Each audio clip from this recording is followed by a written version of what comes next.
Today's tutorial is sponsored by the Online Weaving School. We've just passed 1,000 members and there are over 5,000 registered users. There are memberships and single class purchases available and classes in rigid heddle, table loom and floor loom weaving. There really is something for everyone, so go over and check that out.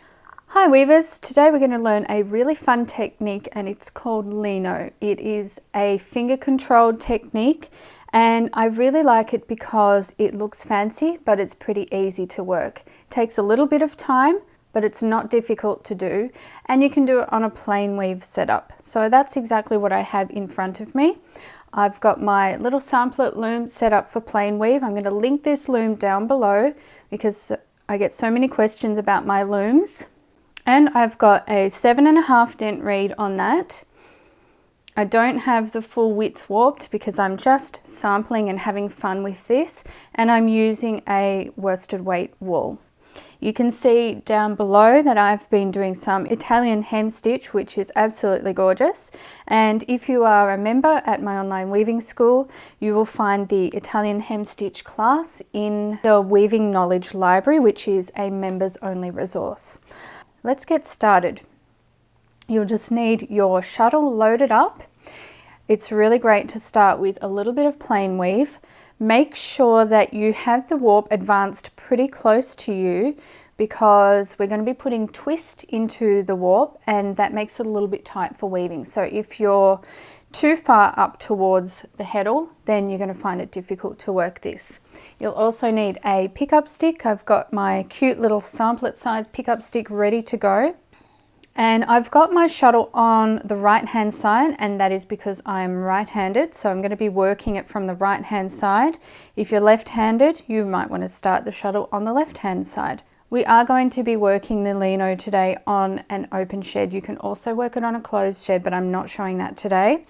The important thing for the open shed is that the outermost thread on the right hand side, or if you're working on the left hand side, the left, we want that thread to be in an up position. So I can test out my sheds and see which heddle position is going to do that for me. So if I go into the up position, okay, I can see that the outermost thread is held down.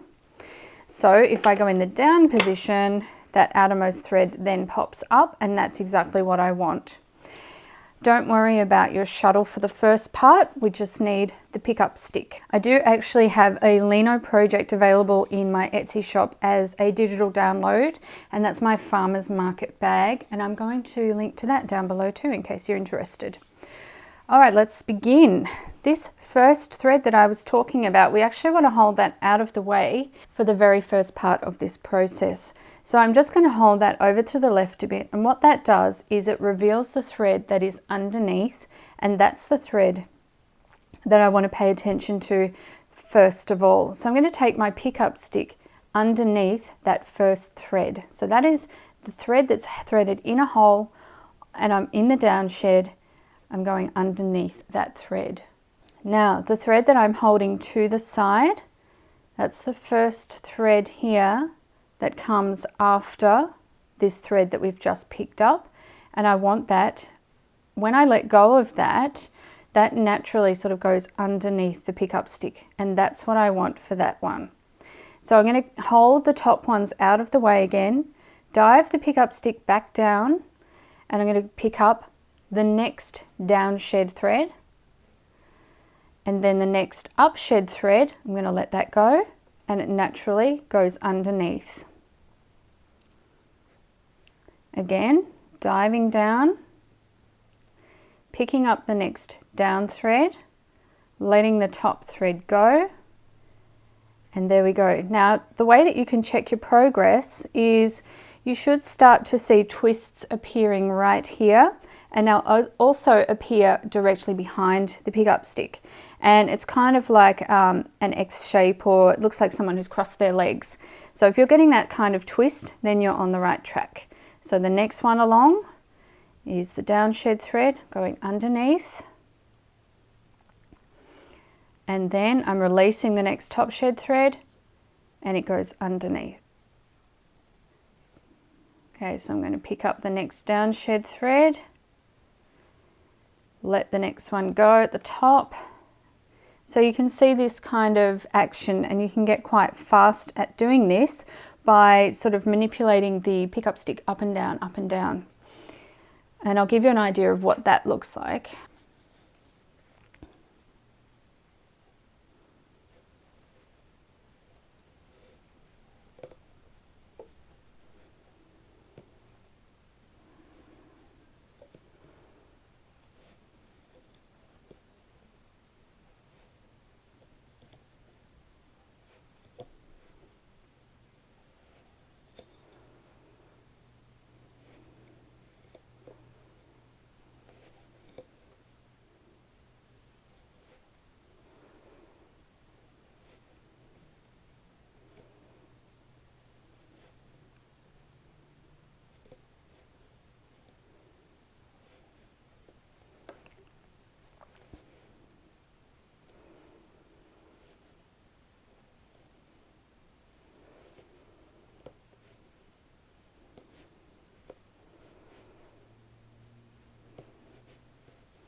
We get all the way to the other side, and then, as I said, you should be seeing this twist underneath the pickup stick, and there's also a twist at the top of the pickup stick.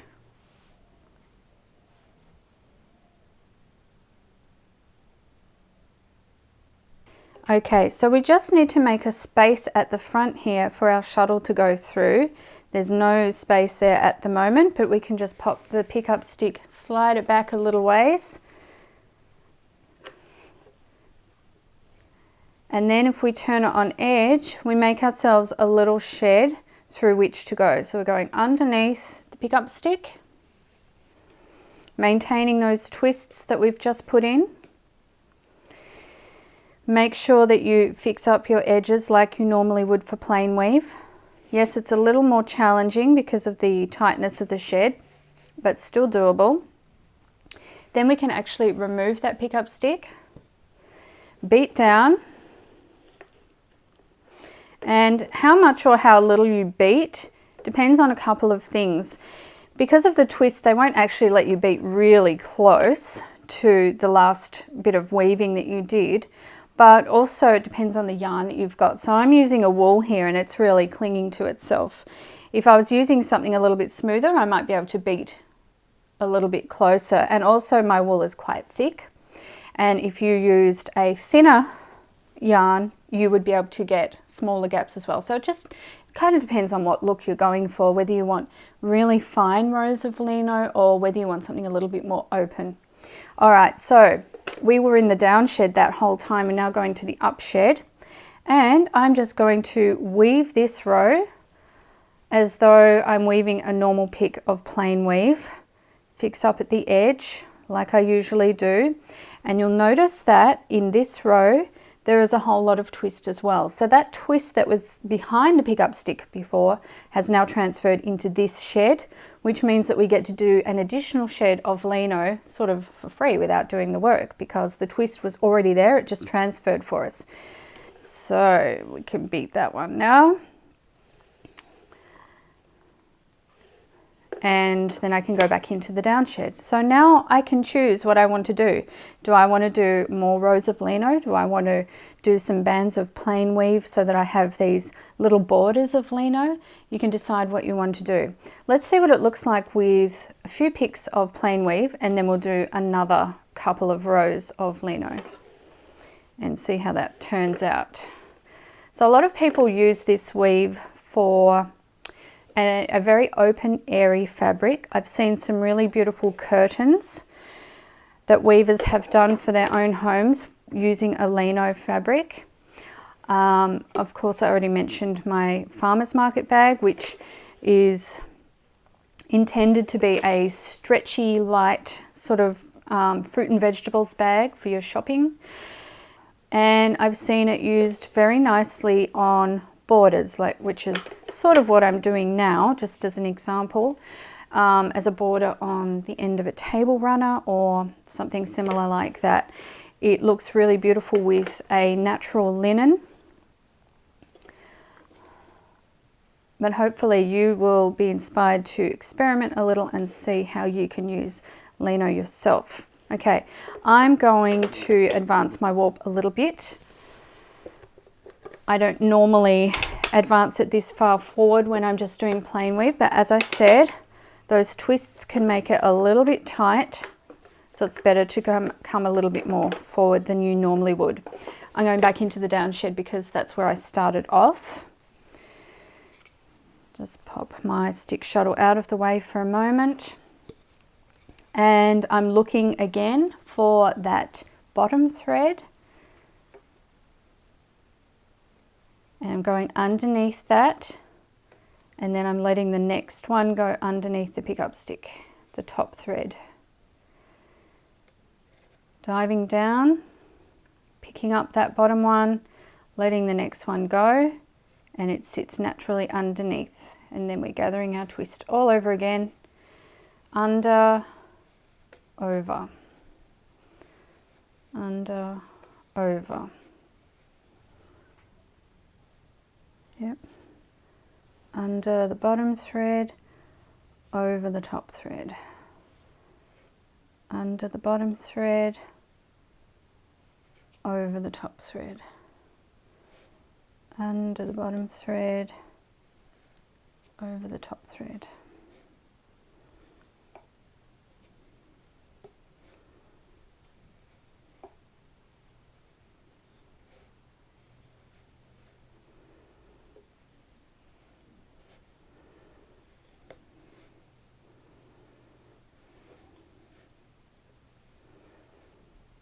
And I find a key factor to being able to work this fairly easily is just to keep those threads, keep your fingers in there and keep those threads held back until you're ready for each thread. Under, over. And that way you won't get mixed up between the threads. It's really easy to see what's going on.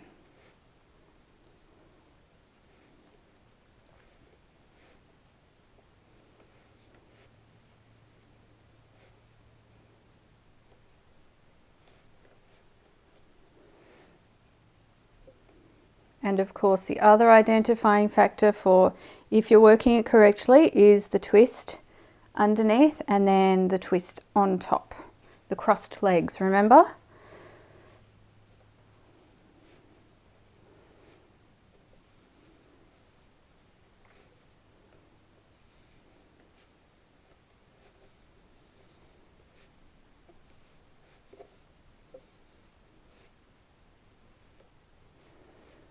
Almost there. So as I said, it is fairly slow to work, but you do get 2 rows of Leno out of each row of pickup. So that's a bit of a bonus. Okay, we're there. All the twists look correct, so I'm going to slide my pickup stick back to give myself a bit of space. Bring in my shuttle, put my stick on edge so that I've got a shed to work through. Fix up that edge. Can put my stick back down, slide that out and then beat.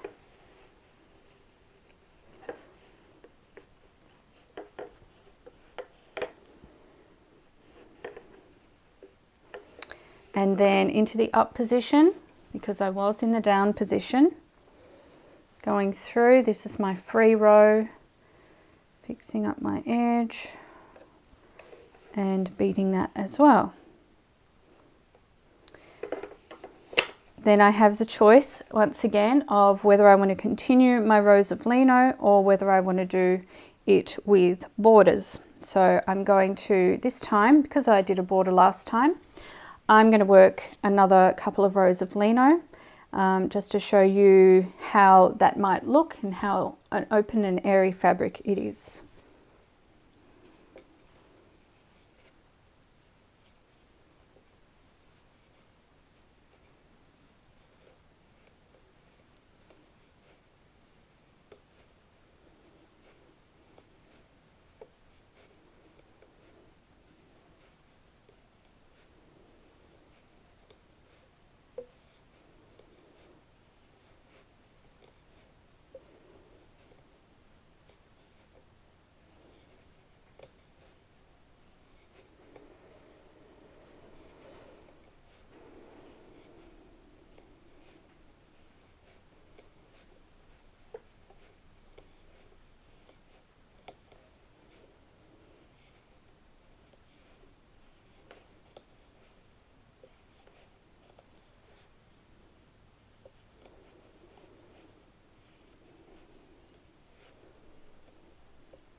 Now I think just for fun, I will finish off with a little plain weave border like I had here, just to enclose them. And I like the way the plain weave looks in combination with the Leno. I'll just work a few rows of that.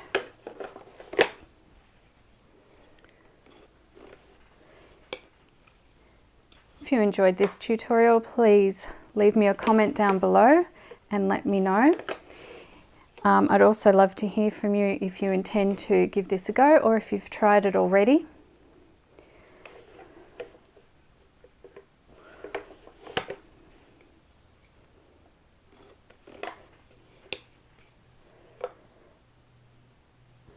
Don't forget to like this video and subscribe to my channel and share this video with anyone you think it may help.